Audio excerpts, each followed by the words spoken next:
Hello my all sweetie, welcome back to my channel.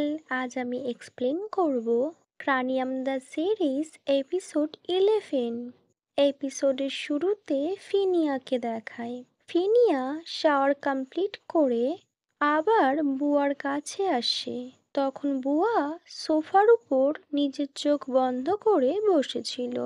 Hmm, water lily, তুমি এখনো খাওনি? ফিনিয়া আক্স করে। বুয়া আইস ওপেন করে আর বলে, আমি তো তোমার জন্য ওয়েট করছিলাম ফ্রিন। বুয়া ওর দিকে একটা প্লেট রাখে। তখন ও নোটিস করে ফিনিয়া ওর দিকে তাকিয়ে আছে। তখন বুয়া বলে, হেই, আমার দিকে কি দেখছো? ওয়েল, তোমার মনে আছে যখন আমরা একসাথে থাকতাম তখন আমরা ফাইটিং করার সময় হিউম্যান বোনস ইউজ করতাম? বুয়া বলে, সব কিছুই অন্যরকম ছিল। ফিনিয়া স্মাইল করে আর বলে, তখন আমি তোমার ক্লোজ ছিলাম না, বাট এখন আমি তোমার ক্লোজে আছি। আর এখন আমারও এখানে একটা পজিশনও আছে। আর নাও আমি তোমার সাথে ইন্টিমেট হতে পারি। ফিন, আমার মনে হচ্ছে তুমি শুধু ইন্টিমেট হওয়ার জন্য এই পজিশনে জয়েন করেছো। ফিনিয়া বুয়াকে খাবার সার্ভ করে আর বলে, তোমার সাথে ইন্টিমেট হওয়ার জন্য আমার কোনো পজিশনের নিড নেই, ও তো আমি এমনিই করতে পারি। Come on water lily, I am not wolf. বুয়া বলে, সো আমি কখন তোমায় উলফ বললাম? এটা তো ডগিও করতে পারে। ইস, ওয়াটার লিলি, তুমি আমায় ডগির সাথে কম্পেয়ার করছো? আই মিন সিরিয়াসলি, আমি আর ডগি সেম? দুজনেই এইভাবে কথা বলতে বলতে একে অপরকে টিজ করতে থাকে। কিছুক্ষণ পর বুয়া স্যাড হয়ে যায়। What happen water lily, are you okay? বুয়া বলে, আমি ওই প্লেন ক্রাশের কেসটা নিয়ে ভাবছি। আমার মনে হয় না পুলিশ তেমন কিছু পাবে, আর এটা কোনো কমন কেসও না।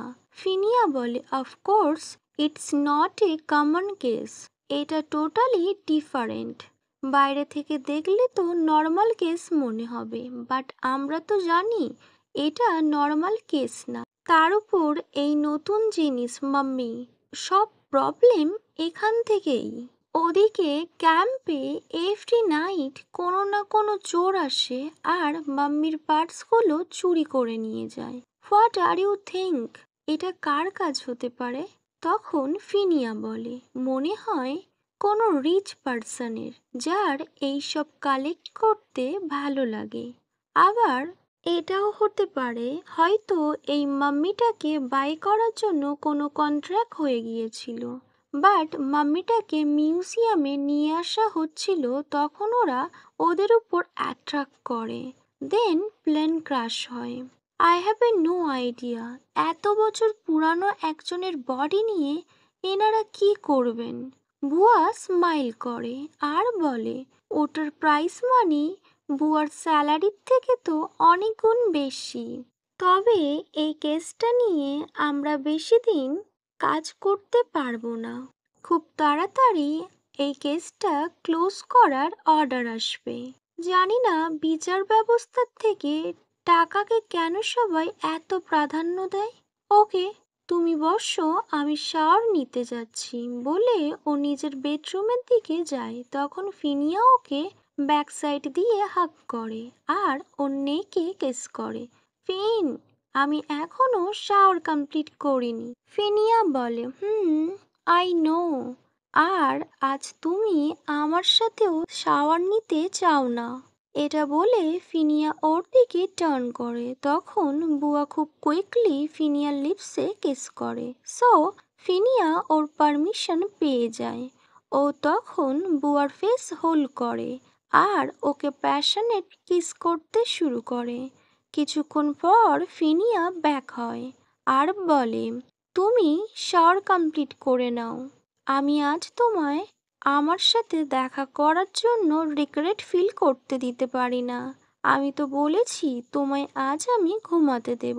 তখন বুয়া স্মাইল করে আর বলে, ডক্টর ফিনিয়া তো ভীষণ কাইন্ড পারসন। ওয়েল, দেন বুয়া শাওয়ার রুমে চলে যায় আর ওদিকে ফিনিয়া ওকে দেখতে থাকে, যার উপর ও এখন অ্যাডিক্টেড হয়ে পড়েছে, যে ওর ফ্রেন্ড, বাট নর্মাল ফ্রেন্ড না। ওকে মাই অল সুইটি, এখানেই এই পার্টটি শেষ হয়। Wait for next video. By.